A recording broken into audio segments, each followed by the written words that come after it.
Bienvenidos a mi nuevo video de espectro de señales discretizadas. En este video les voy a explicar de una forma muy sencilla, muy conceptual y sin tanta matemática qué le ocurre a una señal cuando la discretizo, es decir, cuando tengo la señal en el dominio continuo y la convierto en una señal en el tiempo discreto. Bueno, vamos a suponer que tenemos una señal de voz, ¿listo? Esta señal de voz le tenemos un mensaje que estamos pronunciando, ¿listo? Y vamos a suponer que esta señal está entre 0 y 10 segundos. Esta es la señal que vamos a llamar x de t, ¿listo? A esta señal x de t le vamos a aplicar la transformada de Fourier y voy a dibujar la señal, voy a dibujar ese espectro bilateral. Vamos a tener un espectro que va a estar entre menos 4 kHz y un espectro entre 4 kHz. ¿Listo? Acá tenemos el origen y lo que ocurra en la parte derecha, pues básicamente se replica en la parte izquierda. ¿Listo? Bueno, este es nuestro espectro. Vamos a tener que esta es x de f. ¿Listo? X de f. Vamos a suponer que es la magnitud. ¿Listo? Entonces, acá tenemos nuestro eje de frecuencias. Bueno, ¿qué vamos a hacer ahora?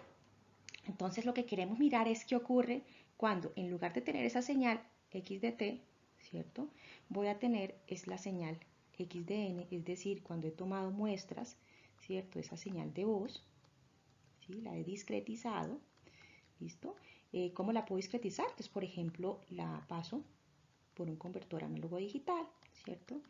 Y tengo las muestras de esa señal. Entonces, cuando estamos trabajando en el dominio discreto, recordemos que esa variable independiente se llama ahora n y la notación que vamos a utilizar entonces es x de n. ¿Listo? Entonces lo que queremos ver es qué le ocurre a ese espectro. ¿Cómo cambia? Digamos, cómo obtenemos ese nuevo espectro, esa señal discreta. Bueno, entonces para poder de una manera muy sencilla resolver esta pregunta que tenemos, vamos a dibujar de nuevo acá nuestra señal x de t, ¿listo? Vamos de nuevo acá a dibujarle su espectro, que lo hemos obtenido aplicando la transformada de Fourier, ¿listo? Tenemos nuestro espectro en la parte de frecuencias positivas, en la parte de las frecuencias negativas, que va a estar entre menos 4 kHz y 4 kHz. Listo. Recordemos que por Nyquist la frecuencia mínima con la que tenemos que muestrear una señal es el doble de la máxima frecuencia que tiene esa señal. ¿Listo? Como estamos diciendo que la señal está hasta 4 kHz, quiere decir que para el proceso de muestreo, la frecuencia mínima de muestreo que vamos a utilizar, ¿listo? Tiene que ser 8 kHz. 8 kHz. Bueno, entonces quiere decir que en esa ventana de tiempo que tenemos de 0 a 10 segundos, ¿sí? Vamos a tener un total de 8000 muestras por segundo multiplicado por 10, pues tendríamos 80.000 muestras en ese rango de tiempo. ¿Listo? Entonces tenemos nuestra señal acá discreta, x de n. Esa señal discreta x de n, ¿cómo la podemos matemáticamente obtener? ¿Sí? Ya sabemos que la podemos obtener utilizando un conversor análogo a digital, por ejemplo, pero matemáticamente, ¿cómo llego de esa señal x de t a esa señal x de n? Pues muy sencillo. Lo que vamos a hacer es que vamos a multiplicar esa señal x de t, voy a utilizar este símbolo para la multiplicación, ¿listo? Entonces lo que vamos a hacer es multiplicar esa señal x de t, que es una señal de tiempo continuo, la vamos a multiplicar por un tren de impulsos, ¿de acuerdo? Un tren de impulsos, muchos impulsos, que ese tren de impulsos va a tener una duración, vamos a partir inicialmente de una duración infinita en el tiempo, ¿listo? De tal manera que voy a colocar acá unos puntos suspensivos a la derecha y unos puntos suspensivos a la izquierda para hacer énfasis en que ese comportamiento de la señal, este lo voy a llamar x2 de t y este lo voy a llamar x1 de t y este va a ser x1 de f, ¿listo? Entonces esa señal x2 de t es un tren de impulsos que tiene duración infinita. Ese tren de impulsos, vamos a tener un impulso, va a estar separado, esa distancia entre impulso e impulso, lo que vamos a llamar es un delta de t, ¿sí? Como nuestra frecuencia de muestreo es de 8000 Hz, quiere decir que voy a tener 8000 muestras por segundo, es decir que nuestro tren de impulsos debería tener 8000 impulsos por segundo, de tal manera que ese delta de t, o sea, ese espaciamiento que tenemos entre el impulso y el impulso que queda a la derecha o el impulso que queda a la izquierda, pues va a ser 1 sobre esa frecuencia de muestreo, que en este caso sería, para este ejemplo que estamos haciendo, 1 sobre 8000, ¿sí? Que nos daría el valor precisamente correspondiente a ese espaciamiento que tenemos entre muestra y muestra. ¿Listo? 125 microsegundos para este ejercicio.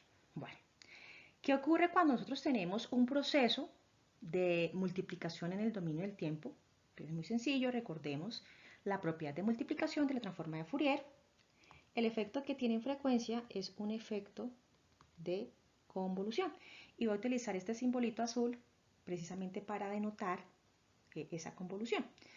Sí, tenemos también un proceso que tenemos que la amplitud de ese espectro dividir en 2pi, pero en este momento no nos vamos a preocupar tanto por la amplitud de cómo nos va a quedar en el espectro, sino en la forma general del espectro.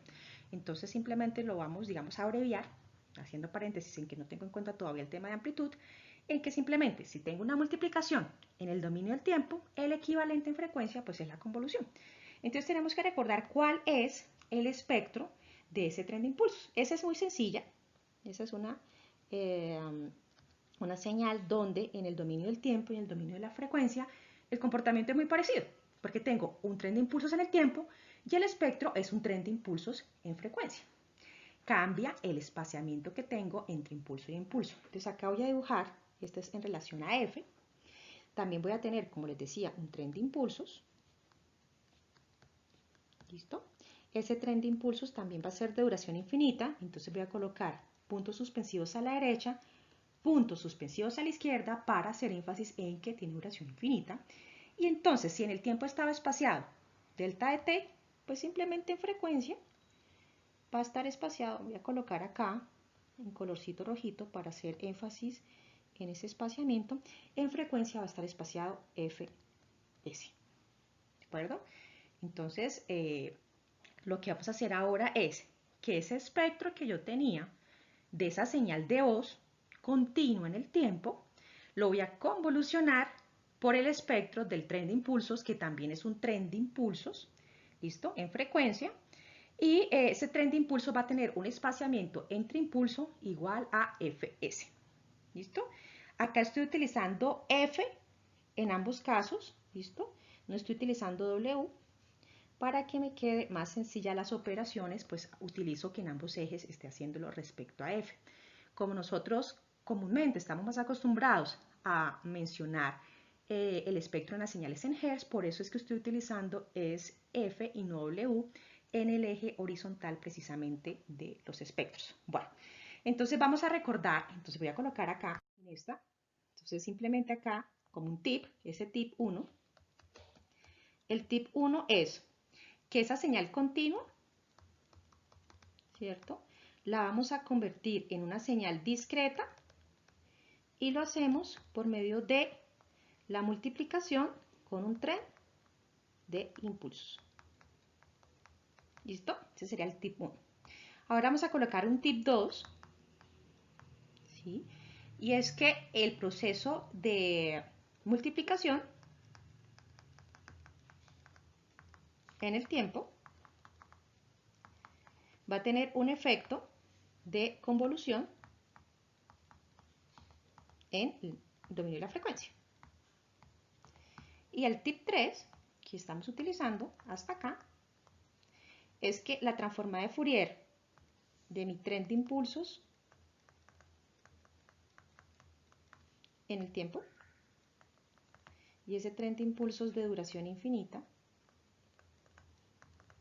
entonces esa transformada de Fourier es también un tren de impulsos, también de duración infinita, en el dominio de la frecuencia. ¿Listo? De duración infinita, como acabo de decir. Listo. Bueno, ¿qué necesitamos ahora? Necesitamos saber qué ocurre cuando yo convoluciono una señal con un impulso. Entonces, vamos a colocar acá otro tip, que es el tip, vamos a llamarlo el tip 4. Tip 4. Y es qué ocurre cuando tengo una señal por ejemplo x1 de t, ¿listo? Y la convoluciono con una señal delta de t, ¿listo? Entonces, cuando yo la convoluciono, el efecto que tiene, acá realmente este es un igual, vamos a colocarlo como un igual, el efecto que tiene en este caso es que obtengo la misma señal, x1 de t, ¿listo? Cuando tengo una señal x1 de t y la convoluciono con un impulso desplazado, vamos a suponer que lo desplazamos un t sub 0, el efecto que tengo es desplazar la señal, el mismo valor t sub 0 en la misma dirección, a la derecha o a la izquierda del desplazamiento del impulso, ¿sí?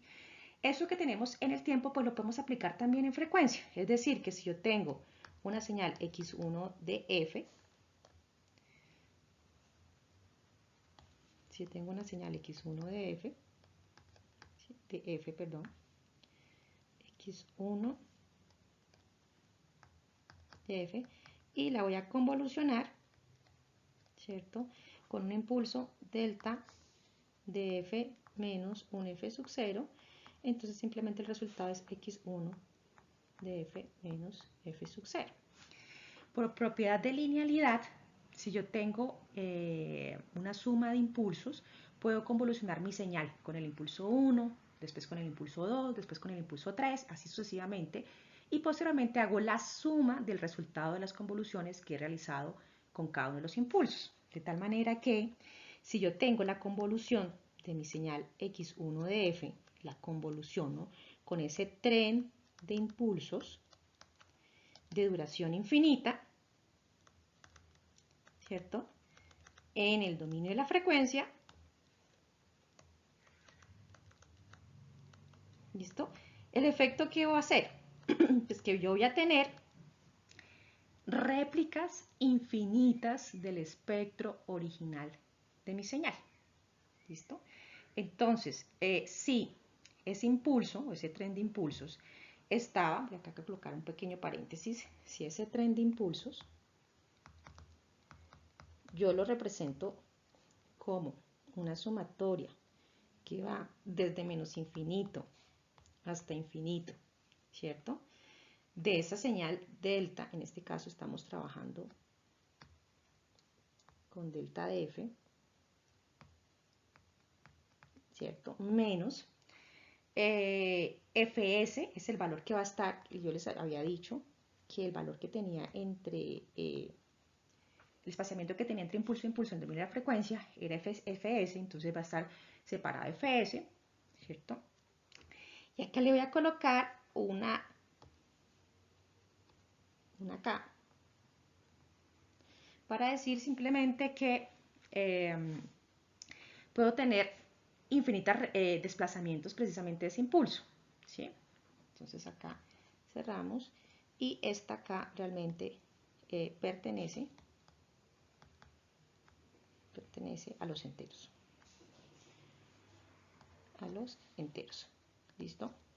Bueno, entonces, simplemente ese tren de impulsos, como les decía, es tener mi impulso en el origen, lo desplazo a la derecha, lo desplazo hacia la izquierda, ¿listo?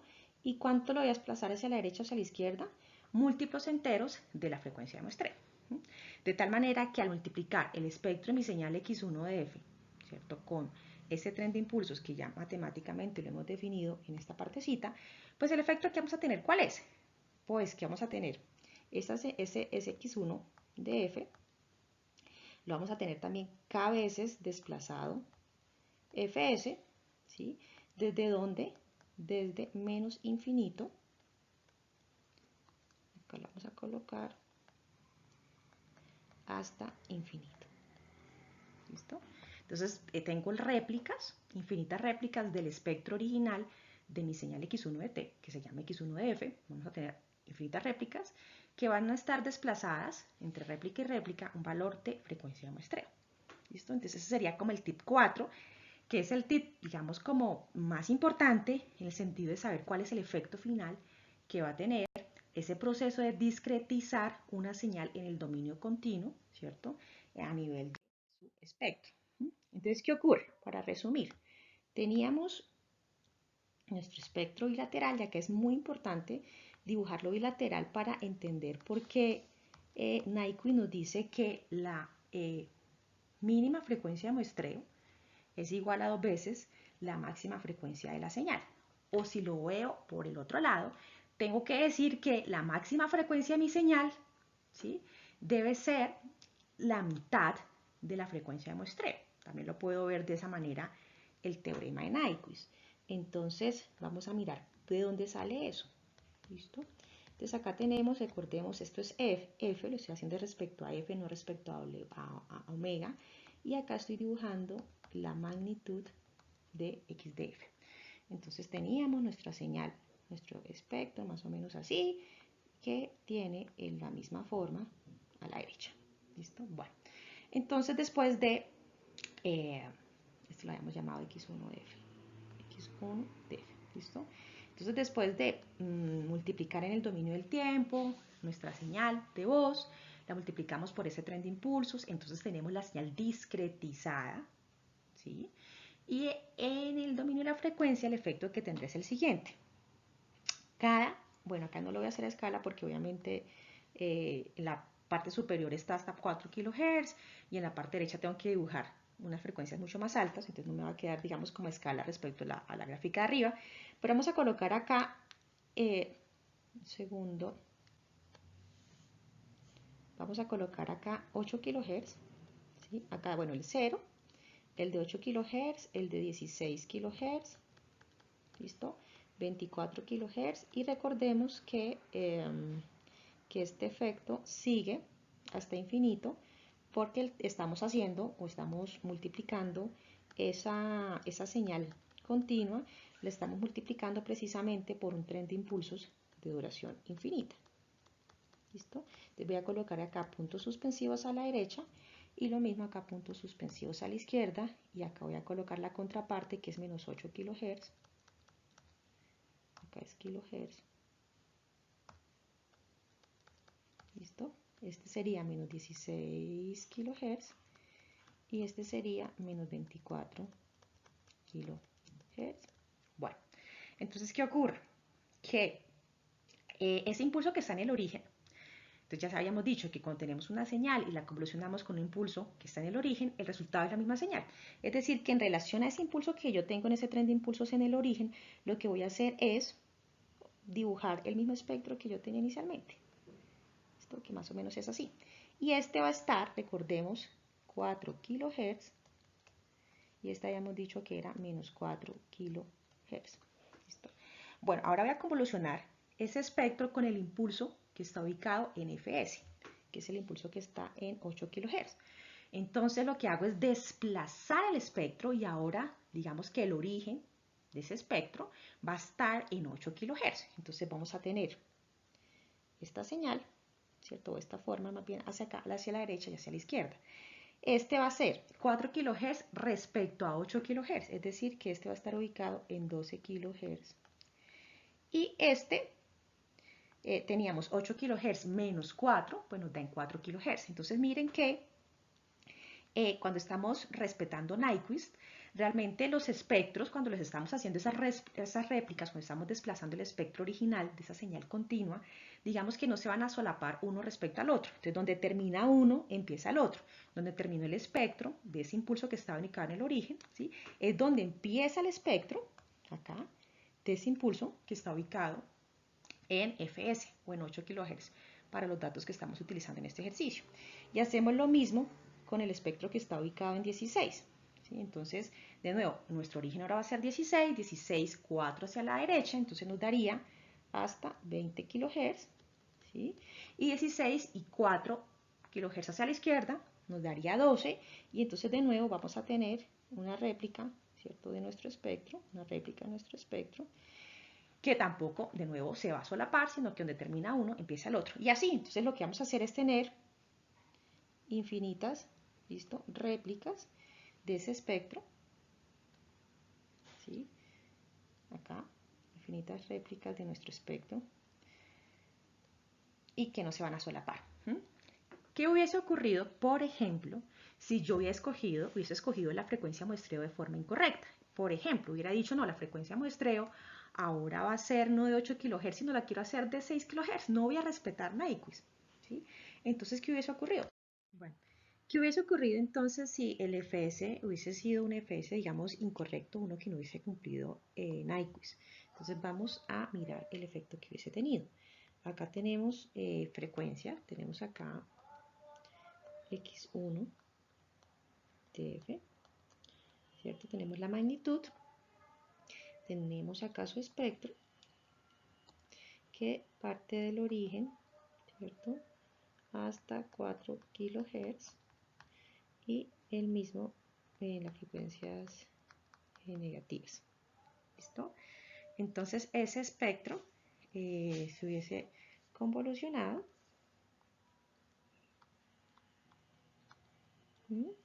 con ese tren de impulsos que entonces hubiese estado espaciado no 8 kHz como lo estamos haciendo anteriormente, sino 6 kHz. Entonces vamos a colocar un impulso en el origen, un impulso en 6, un impulso en 12. Recordemos que ese tren de impulsos es de duración infinita, tanto por la derecha como por la izquierda, digamos así. Coloco puntos suspensivos de nuevo para hacer énfasis precisamente en que es de duración infinita. Entonces acá tenemos 0, 6 kHz, 12 kHz, menos 6 kHz y menos 12 kHz. ¿Listo? Entonces el resultado hubiese sido el siguiente. Vamos a llamar acá x3 de f magnitud. Entonces, la convolución del espectro con ese impulso del origen, pues simplemente es el mismo espectro original. Entonces estaría entre 0 y estaría entre 4. ¿Listo? Este es menos 4K y acá es 4K. Ahora la convolución de ese espectro X1 con el impulso que está en 6, entonces me paro en 6 y en relación a 6, entonces hago 4K hacia la derecha y 4K hacia la izquierda. Entonces iría desde 2 kHz hasta 10 kHz. Y ocurre lo mismo con el que está en las frecuencias negativas. Este sería menos 2 kHz. Este sería menos 10 kHz. Hago lo mismo con el que está en 12. Voy a hacer ahora color verde. Entonces el de 12 llegaría de 12 a 16, ¿cierto? Por acá 16 kHz y llegaría 8 kHz por la parte izquierda. 8 kHz, ¿cierto? Sería como así. Entonces este sería por acá así y por acá así. ¿Qué ocurre? Entonces que hay zonas, ¿cierto?, en que se solapa el espectro, ¿sí? Se solapa el espectro que está de un impulso respecto al impulso de su vecino. Cuando se está haciendo ese tema de solapamiento, entonces lo que pasa es que no puedo después reconstruir la señal, no podría yo después volver a obtener esa señal original, precisamente porque el espectro está solapado, porque hay zonas en que tengo contribución, digamos, correspondientes a esa convolución con dos impulsos diferentes, ¿sí? Esa es la razón por la cual la mínima frecuencia de muestreo debe ser al menos el doble de la máxima frecuencia de esa señal continua. Nosotros no tenemos una señal, un tren de impulsos de duración infinita. Entonces, ese sería nuestro siguiente tip. Creo que vamos en el tip 5. Tip 5. Entonces, en la práctica no tenemos un tren de impulsos de duración infinita.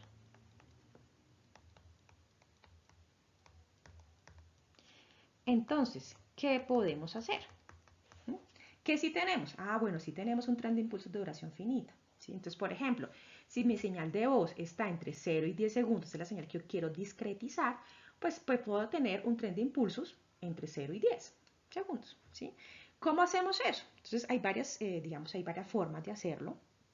Entonces, vamos a partir de ese tren de impulsos que inicialmente es de duración infinita. ¿Listo? Tren de impulsos de duración infinita en el dominio del tiempo continuo. ¿Listo? Le vamos a colocar, recordemos, puntos suspensivos a la derecha y a la izquierda. Significa que el comportamiento pues continúa tanto en los valores negativos como en valores positivos. Listo, entonces ese tren de impulsos lo vamos a multiplicar, ¿sí?, por una ventana, que simplemente será como matemáticamente nuestra señal cuadrada aperiódica. Hago la aclaración, es aperiódica porque solamente existe en un momento. Entonces vamos a multiplicarla, por ejemplo, por esta ventanita. ¿Listo? Y el resultado, pues, de hacer esa multiplicación, ¿cuál sería? Pues que ese tren de impulsos, que inicialmente tenía una duración infinita, pues simplemente ahora va a tener una duración finita. Solamente va a existir en ese valor de tiempo de esa ventana, y para los demás valores, pues va a ser 0. ¿Listo? Entonces simplemente el tren de impulsos de duración infinita lo multiplico por una ventana, donde esa ventana pues inicia y termina de acuerdo a la duración de mi señal de tiempo continuo, mi señal de voz, que en este caso, para este ejemplo, es de 10 segundos, y así tengo un tren de impulsos que solamente existe entre 0 y 10 segundos. ¿Listo? Bueno, entonces, claro, como estoy haciendo de nuevo una multiplicación, ¿qué ocurre? Pues que de nuevo implica hacer una convolución en el dominio de la frecuencia. Entonces, nos vamos acá. Hemos aplicado esa multiplicación de ese tren de impulsos con la ventana. Existen varios tipos de ventana, aclaro.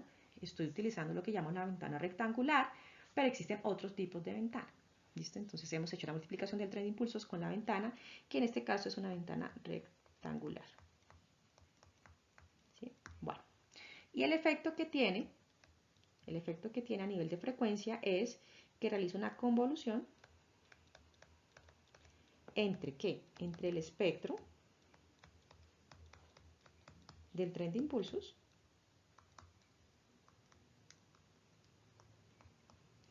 con el espectro de la ventana.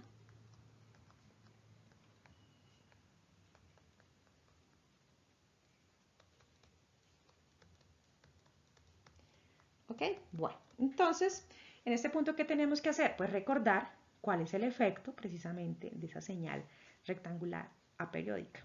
Entonces, vamos a hacer ese recorderis. Tenemos una señal rectangular en dominio del tiempo continuo x de t. ¿Sí? Para propósitos de este ejercicio, voy a asumir que la señal existe entre 0 y 2t1. ¿Listo? Para este ejercicio, 2t1 es igual a 10 segundos. Formalmente debería aplicar una propiedad de desplazamiento para poder obtener el espectro de mi señal, porque matemáticamente o inicialmente la señal está comprendida entre menos t1 y t1, ¿sí? Y a esas señales que se le conoce, digamos, como el espectro, que tú lo puedes encontrar en una tabla de transformadas de Fourier, de señales, digamos, como conocidas, tendrás que aplicar la propiedad de desplazamiento, desplazar la t1, que tendría un efecto en el espectro a nivel de la fase. Pero como acá estoy simplemente dibujando la magnitud y lo que queremos ver es cómo me va cambiando el espectro a nivel de forma, pues simplemente voy a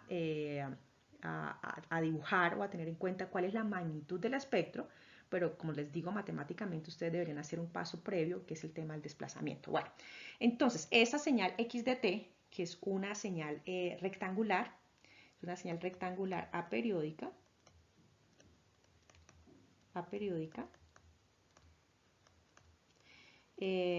como es aperiódica, miren que no les he colocado los puntos suspensivos a la derecha y a la izquierda porque solamente existe una única vez entre 0 y 2t1. ¿Sí? Esta señal va a tener una transformada de Fourier, y acá voy a dibujar, entonces esta le vamos a llamar x3. Entonces voy a dibujar x3 de f, pero voy a dibujar es la magnitud. ¿Listo? Y simplemente el resultado es una señal sinc. ¿sí? Que el resultado, esa señal sin, pues es una señal que es un seno de piteta sobre piteta. El efecto que tiene es que a medida que yo me alejo del origen, esa señal cada vez va a ser más pequeña, se va a ir amortiguando a medida que me alejo precisamente del origen, tanto en este caso de las frecuencias positivas como las frecuencias negativas, y lo estoy dibujando respecto a eje para poder hacer todos los cálculos respecto a esa frecuencia en Hz. Bueno, entonces lo importante de ese espectro, de esa magnitud del espectro, es, vamos a tener en cuenta estos punticos donde por primera vez es de este lóbulo principal, el lóbulo principal es esto, ¿listo? Cruza por 0. Entonces, este cruce por 0, en términos de ese T1 que teníamos en el tiempo, esto es igual a 1 menos 1 sobre 2T1 cuando estoy en las frecuencias negativas, y cuando estoy en las frecuencias positivas, pues es 1 sobre 2T1. ¿Sí? Quiere decir que a medida que yo tengo ese cuadradito en el dominio del tiempo más ancho, o sea, a medida que ese 2T1 es más grande, ese cruce, ese primer cruce por 0, se va acercando más al origen, ¿sí? Porque es 1 sobre 2T1, entonces se va haciendo cada vez más cerquita. Entonces, para este caso, que tengo que 2T1 es de 10 segundos, entonces ese primer cruce por 0 es igual a 1 sobre 10 en Hz, porque ya estoy en frecuencia. Entonces se va acercando. Si esa ventana de tiempo fuera, por ejemplo, de 100 segundos, entonces el primer cruce por 0 sería 1 sobre 100. Entonces cada vez se va haciendo más y más y más cerquita al origen. Listo, entonces ya sabemos que recordamos cuál es la magnitud del espectro de esa señal, que en el tiempo es una señal rectangular aperiódica. Tenemos una señal sinc, cuyo primer cruce por 0 es igual a 1 sobre 2T1. Bueno, entonces, ¿qué ocurre? Entonces teníamos que nuestro espectro de esa señal, de ese tren de impulsos, era otro tren de impulsos que estaba separado Fs. Entonces vamos a hacer el dibujito de ese tren de impulsos, ¿listo? Acá en el dominio de F, esta es, vamos a llamar la magnitud de x2 de F, que sería ese tren de impulsos. Entonces inicialmente teníamos infinitos impulsos, ¿cierto? Infinitos impulsos, todos separados la frecuencia de muestreo. Entonces coloco hacia la derecha y hacia la izquierda el punticos suspensivos. Este sería 2fs, este sería 3fs, este sería menos fs, menos fs, menos 2fs, menos 3fs, bueno, menos 4fs. ¿Listo? Entonces en el dominio de la frecuencia les había dicho que teníamos que hacer era la convolución. Y en este caso hacemos la convolución con esa señal sinc. ¿Listo? Con esa señal sinc que tiene la siguiente forma. ¿Sí? Cada vez se va haciendo más pequeñita. ¿Listo? A un segundo. Me va a colocar acá F también. Entonces tenemos la señal que es una señal sinc. Cada vez que va siendo más pequeñita. ¿Listo? Existe también desde menos infinito a infinito. ¿Listo? Y este es el origen. Bueno, entonces recordemos, esto está espaciado, Fs, que para los datos que estamos utilizando en nuestro ejercicio, esta Fs es de 8000 Hz. ¿Sí? Y recordemos, este primer cruce por 0 es igual a 1 sobre 2T1, que para nuestro ejercicio sería 1 sobre 10, o sea, 0.1 Hz. ¿Listo? ¿Qué quiere decir? Que si yo voy a colocar esa convolución que voy a hacer entre esa señal sin con cada uno de esos impulsos, pues el resultado, ¿cuál va a ser? El resultado va a ser que voy a tener infinitas réplicas de esa señal sinc, ¿cierto? O sea, voy a tener la señal sinc convolucionada con el impulso del origen, la señal sinc convolucionada con el impulso de Fs, con el impulso de menos Fs, con el impulso de 2Fs, con el de menos 2Fs y así sucesivamente. Entonces, lo que voy a tener son infinitas réplicas de esa señal sinc, pero como ese cruce por 0 es tan cerquita al origen, ¿sí? Cuando yo lo voy a mirar en esa escala que tengo en la parte superior, que va desde menos 4fs hasta 3fs, pues prácticamente esa señal sin no se va a notar, o sea, va a quedar casi como si fuese un impulso, porque me paro en el origen, ¿cierto? Y en el origen tengo que hacer esa sin, pero como es tan cerquita, ¿cierto? A ese origen casi que ni se va a notar que estoy teniendo una sin y digamos que cuando yo lo miro, realmente casi que se nota pues, que uno lo ve como si fuesen simplemente pues, los impulsos, ¿sí? Porque precisamente ese primer cruce por cero pues va a estar muy cerquita del eje, del origen. Entonces básicamente sería como el resultado de tener esa convolución, ¿listo? De esa zinc con esos impulsos desplazados, ¿listo? Bueno, y eso lo coloco también desde menos infinito a infinito, entonces acá tendríamos el origen, este sería fs, este sería 2fs, este sería 3fs, este sería menos fs, menos 2fs y menos 3fs y así sucesivamente. Realmente si yo lo hago a escala, ni siquiera se alcanzaría a notar pues que tengo el efecto sin, como les decía, por lo que está tan cerca al origen.